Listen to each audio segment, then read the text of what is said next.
Welcome to Fix It Home Improvement, covering projects that every homeowner should know and great products for home and garden. Hi, I'm JC, and this is where we share weekly home improvement tips. I'm here with my co-host, Cindy. Hello, JC. Hi, Cindy. Today we're going to be talking about some basic paint supplies that every homeowner should have. We'd like to thank Daryl Bailey for liking and sharing the podcast. I found out that the first paint mill in the U.S. was known as the Boston Stone because they Where was that located? And in Boston, they used a large granite ball that they set into a trough, and they used this. They rolled this back and forth to grind white lead and oil. This is like in the 1700s. In fact, they cut that ball out and they embedded it into a building, like to mark the original place where they had this first paint mill. And they used white lead for decades in white paint because it was very effective, but it was banned because of lead poisoning. And if you have a house that's pre-1978, it's nice to remember, if you're doing any sanding before you paint, to make sure that you're testing that paint because, lead is highly toxic. And if you sand and you inhale that, it can really be damaging to your body. So the EPA suggests that the older your house is, the more the need is for a professional to do the test. And you're looking for somebody that's a certified lead inspector. The reason why I picked this topic for painting supplies is when you're doing a painting project, it's not just that, you're buying paintbrushes and the paint. It's all the other accessories. It adds to the cost of painting a room. Right. If you're always buying new drop cloths or paint liners, tape, all that stuff adds up. Right. And it's important to have that stuff to do a good job and not make a mess. Right. And what's the best bang for your buck, too? Is it plastic drop cloths all the time or something else? Yeah, like a canvas. So, the first type of drop cloths that most homeowners think about is plastic. And it comes in a wide variety of thicknesses and sizes. And the least expensive, you get on sale for like $1, right, yeah, or $2 for like a 9x12 or 10x20. They're usually 0.3 to 0.6 mil. And what does that mean? A mil is 1/1000th of an inch. Machinists started using this in the late 1800s rather than just saying really, really thin, actually. So the real thin stuff, 0.3 to 0.6, is great for covering furniture, countertops. You can use it, tape it on windows if you're painting a ceiling so, paint doesn't splatter all over. If you want better quality, it's going to less likely to tear. You want to get into the 1 to 2 mil plastic. Right. And that's better for flooring if you're using ladders. And I would always hold down my plastic with tape to keep it from sliding around. Right. But it's quite a process when you're putting it, you think, I'm just going to throw these drop cloths down. But when you just unfolding it is a drag. Yeah. And they're slippery. You got to be careful, like on hard surfaces like tile or laminates. Anything waxed, plastic really slides. Well, even if you're just not paying attention, you get tripped up in it. Right. Yeah, it slides up over your feet. And you have to be aware that plastic, if you're painting and really splattering, plastic does not absorb, so you have to be careful that you're not tracking this up. Right, because it ends up on your socks, on the bottom of your socks then, because that absorbs it real good. And so does your carpet. One trick that a lot of people do is they'll run newspaper all around the border and then put down plastic, or they'll put down plastic and then newspaper on top of the plastic all around the border and then tape it in place. And that way right there where you're working on your wall, it's going to absorb. And then you've got the plastic so it doesn't go through, it doesn't leak through. A top-rated plastic drop cloth is from AmeriCover, and they have a 3 mil thick plastic that has adhesive on the back, so you can lay it over carpet and it stays in place. Right. So that's pretty cool. And then HDX has rolls of plastic. So one of their rolls is 20 foot by 100 foot, so you can pull this out and then cut it to length and then unfold it. Nice. So now you can keep that in that box, and then if you are doing different projects, you've got that for in the future. They've got one box that's 20 feet by 400 feet. Wow, that's nice. Easy Tape has plastic rolls with pre-taped edges. So they have 2 foot by 75 feet or 4 foot wide by 75 feet, and then you can just pull this out and then stick it in place, and then you've got your plastic and your tape. So I it's pretty actually used convenient. this when we moved my grandma into my parents' house. Uh-huh. So we used it like as a runner from the front door all the way to the addition. And so it stays in place. And it was nice because then you didn't have to worry about it moving and sliding and all that stuff. Yeah, smart. You can get drop cloths that are a paper poly blend. Really? So they have paper on the top to absorb paint and then plastic underneath so it prevents leaks. Most of these are pretty low cost, disposable. You can cut it to size. They're held in place really nice with tape also. These are really good for solid floors and countertops. You can put this over furniture or shrubbery. Shrubbery? But a few of the complaints I found were on thick carpet because they can bunch up and tear. Much better for solid surfaces. The company Super Tough had really good reviews on this paper poly blend. You haven't spelled anything. SUPERTUFF. You can get paper drop cloths, and it comes in... Just paper? Just paper. It comes in standard sizes like 9x12 or 10x20. You can get rolls of this too. They usually come 3 to 4 feet wide by 100 feet or longer. Some companies call it craft paper or builder's paper. And these are not bad to have around the house. If you're doing a lot of projects, or if you're doing crafts, if you're gluing, sanding, painting, it's really nice to have something like this around. And then you can also, like you're saying at your grandma's, you can use this as a runner. If, let's say, you're having workers in the house to do some projects or anything. So this isn't bad. Again, you'd want to tape this in place. Right. Well, I know when we redid my floor, the kitchen floor, this would have came in handy. Absolutely. Absolutely. Tarps make a really good drop cloth. So they're thick plastic, usually woven for strength, and they can be used over and over, and excellent for preventing soak through. So if you actually spill something, right. But the problem is they don't absorb. So if you're, you can track it around if you step in wet paint. And these do a great job for projects like textured ceilings, or if you're doing compounding projects. And if you're doing something like a textured ceiling, I would always keep the same side up. So mark one side of the tarp, and that's the side you always keep up. Oh, so the like if stuff all falls on it? Right, because as that compound or textured ceiling stuff dries on it, you're going to have these hard little particles that would scratch up like a hardwood floor or a laminate floor. So keep that side up. And then they're also really handy for indoor and outdoor projects. So covering shrubbery, landscaping, decks. Grass. Boats. Mailboxes. Oh, we're still recording? And then the most popular drop cloth for professionals are the canvas drop cloths. And if you plan on doing a lot of projects around your house, if you're doing a lot of home improvement, a good quality canvas drop cloth, it's going to last for years. You can reuse it hundreds of times. And what's nice about it is it not only absorbs paint, but the thicker canvas is going to keep that paint from soaking through. All of my early painting projects, I always used plastic drop cloths, and it was a drag. I mean, they slipped, they didn't cover everything, they tore. And then once I bought the condo, I had your canvas drop cloths. And how long is that one? It's only like 4. It's for walls, so it's like 4 feet wide, maybe 15 feet long. Right, and I'm like, this is going to be a drag, but it was so much nicer because the ladder didn't, tear it up. Right. Yeah, you had to move it around the room, but it was much better. Yeah, I love canvas. Once I went to it, it's just fantastic. When I was researching some of the different weights of canvas, I spoke to Haley from BigDuckCanvas.com. So duck like quack quack? Well, it's spelled like duck, but it's actually a Dutch word for cloth, so duck. They sell wholesale canvas drop cloth fabric. So you can buy 3, 4, 5 foot wide, 8 foot wide pieces of canvas at any length you want. Oh, so make your own? Yeah, so a fraction of the cost of what you get it for in a hardware store, and this is a much heavier grade than you get at the hardware store too. Haley said 10 ounces is the lightest you'd want to use in a canvas drop cloth. 12 ounces is pretty standard. That's what you see in most hardware stores. It's the most popular. If you're looking for a step up, a very good grade, it's called a number 12 cotton duck. And this is a tighter weave, and it doesn't allow paint drips and spills to go through. Nice.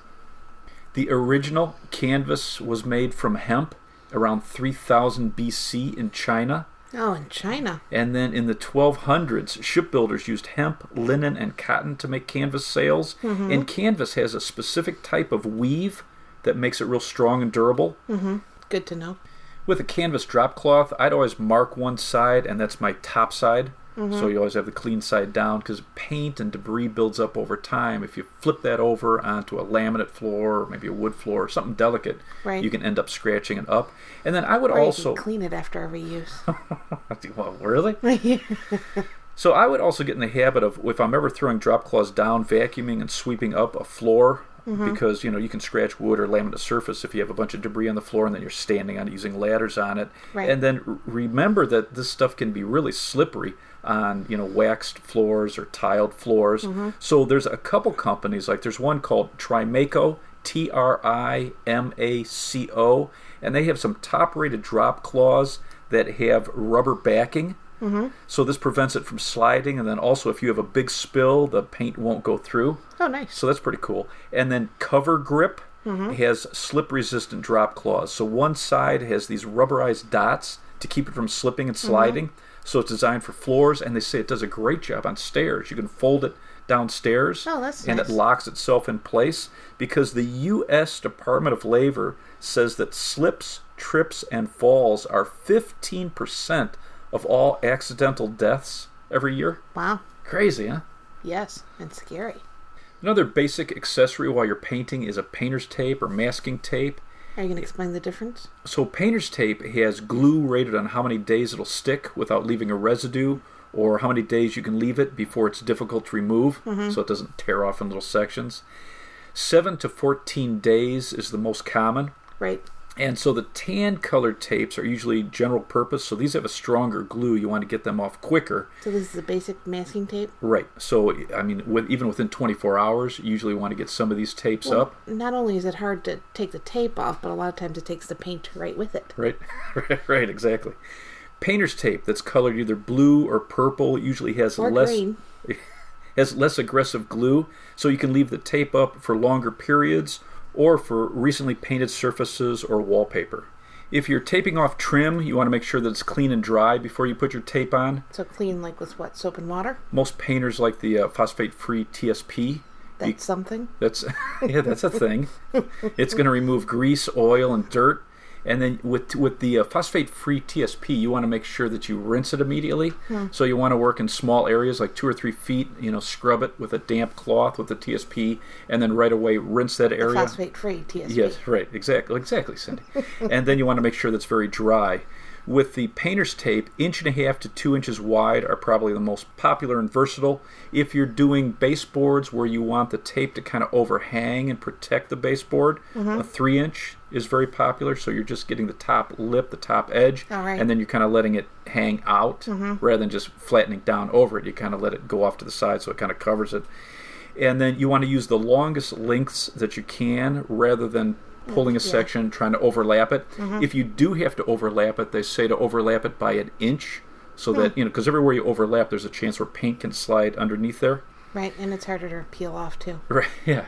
So the best way to apply this is to stick a few inches. So you have the roll of tape in your hand. You're going to pull out a few inches, leave it connected, don't tear it off. You're going to line it up perfectly, and then you're going to hold that end that you've just stuck down with one finger or your hand, and then you're slowly going to pull it and unroll a few more inches, and then push that down, and then just keep repeating that, unrolling and pressing, rather than doing sections and overlapping it. Right. You could actually use a putty knife to smooth it down. Yeah, and you should. You should either use your finger along the edge or a putty knife and press that edge down. Like a plastic putty knife. Right, something flexible. Yeah, plastic or metal. And you want to be fairly gentle. You don't want to tear it, but you want to get that edge down tight so the paint can't slide under there easily. Once you have your tape down, if you're cutting into this tape with a paintbrush, you want to just lightly feather the first coat along the edge so that you're sealing it and getting a nice line without, having too much paint there that could possibly soak underneath the tape. Right. And then if you're using a roller, you don't want to have that roller completely loaded up with paint when you're going over the tape. So I would start a few inches off, and then as the excess paint is rolled off the wall or ceiling, then you're working toward the tape. Because you don't want to make like a seam of heavy paint right on the tape line. Yeah, nice and thin and uniform, and then you're not pushing it under either. Most pros suggest removing the tape as soon as possible before it forms a skin on the tape. And most of the modern paints, they now have much faster drying formulas. Right. So if you plan on letting the paint dry, you'd want to completely let it cure. So usually about 24 hours. And then you'd want to run a brand new razor knife. So you want the blade to be new. And run it. You don't have to have a brand new knife to do it. And you want to run that blade all along the edge of the tape.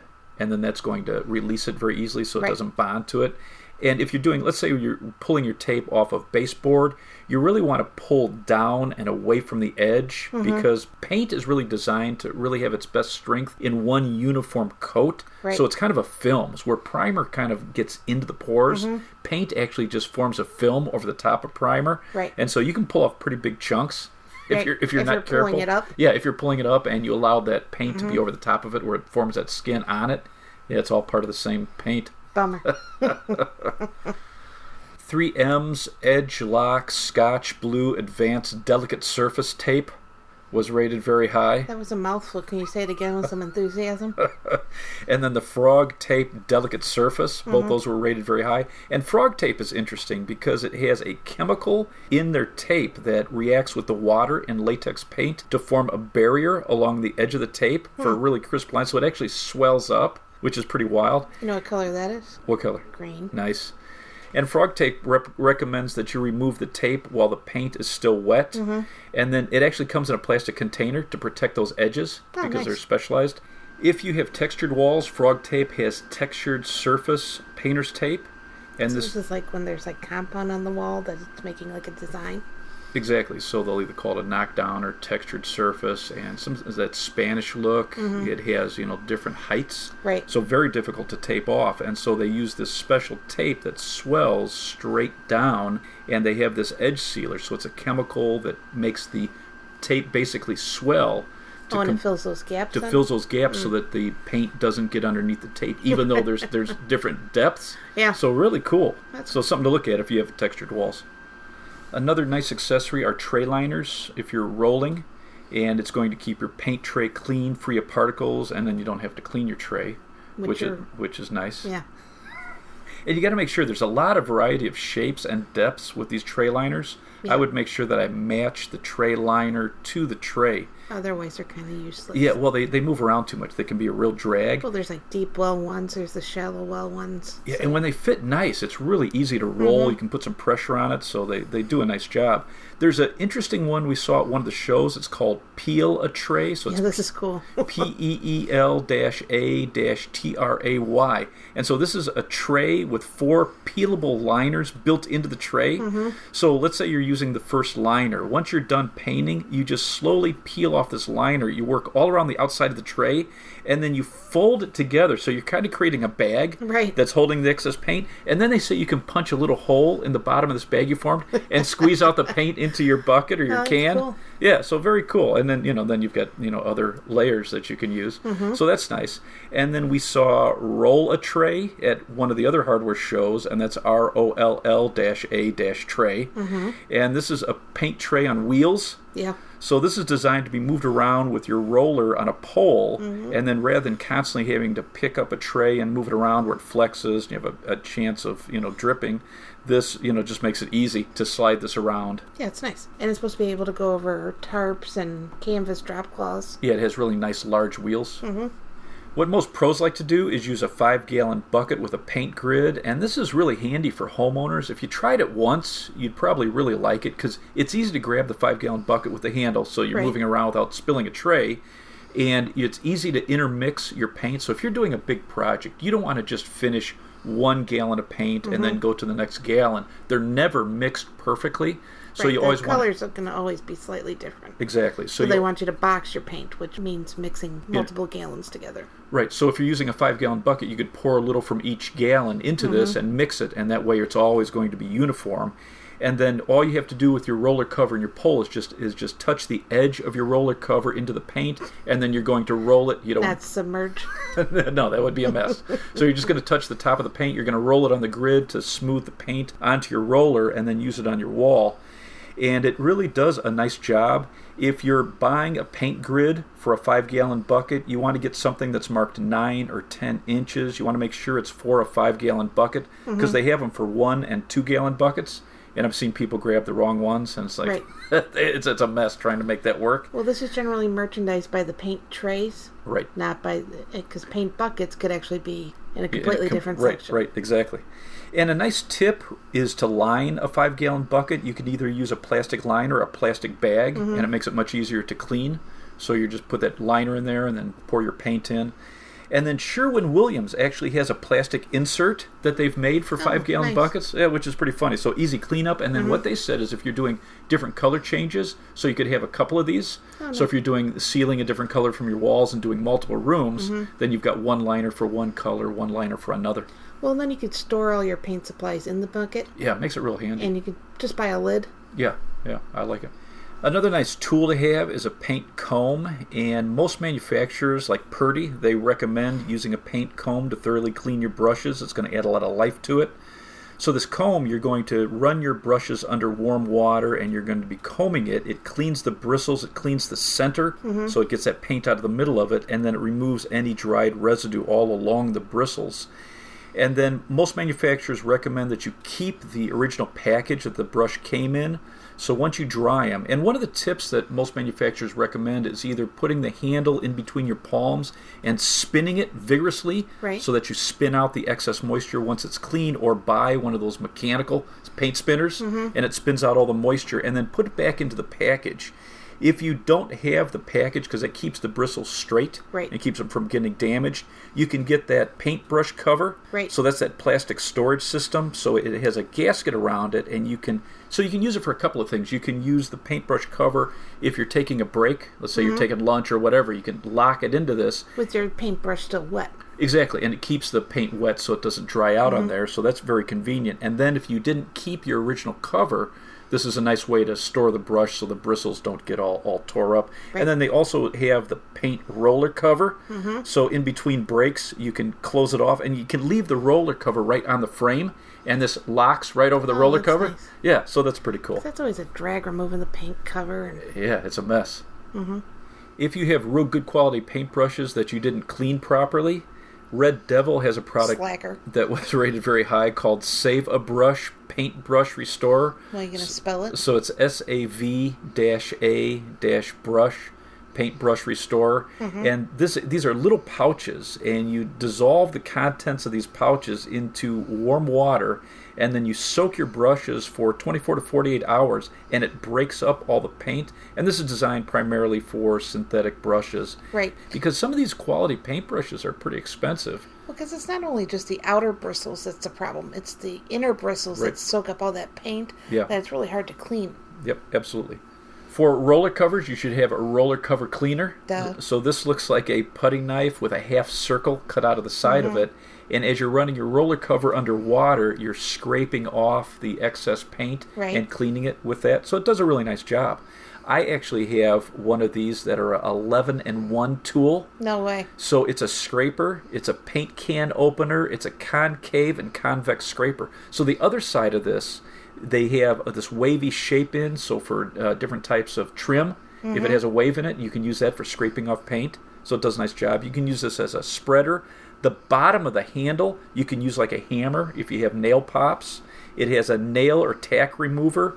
You can use it as a flooring knife, a putty knife, a roller cleaner, and a bottle opener. No way. How fantastic is that? A cool soap you can get to clean your hands and your tools off after painting is Scrubby soap. So we saw this at one of the hardware shows, and we've used it too. This is glycerin soap that's poured into a scrubbing pad, and it has aloe and citrus oil to clean your skin and the brushes. And the aloe actually conditions the bristles, and then it's good for your skin too. And then that scrubbing pad, as the soap goes away, that scrubbing pad is really nice to scrub. You can actually rub your paintbrushes on this, and it really rips the paint right off. And then you can use that, as a scrubbing pad on any of your tools. Well, when you first get it, the one side is like soap, but it feels like regular soap. And the other side is like the scrubbing pad. It's a little bit exposed, yeah. I just thought that little part was the scrubbing pad, but then it turns out as the soap, goes away, it's very cool. The whole thing is a scrubbing pad. Yeah, it's a very slick idea. And they use citrus oil, which is actually just a great solvent, and it's non-toxic, so it does it smells really great. Yeah, it does a good job.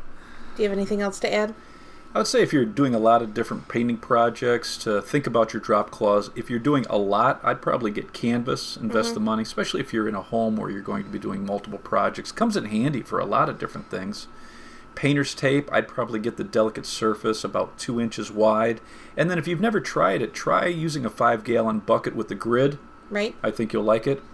And then Scrubby soap. And if you don't, you could always call JC. Email me at fixitpodcast@gmail.com. Let's wrap this up. You can subscribe to our podcast on iTunes, Stitcher, or the Spotify mobile app.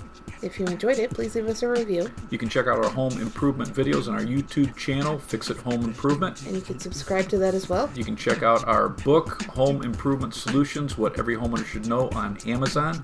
If you enjoyed it, please leave us a 5-star rating and review. If you want to email us, you can email us at fixitpodcast@gmail.com. Thank you for listening. Talk to you next week.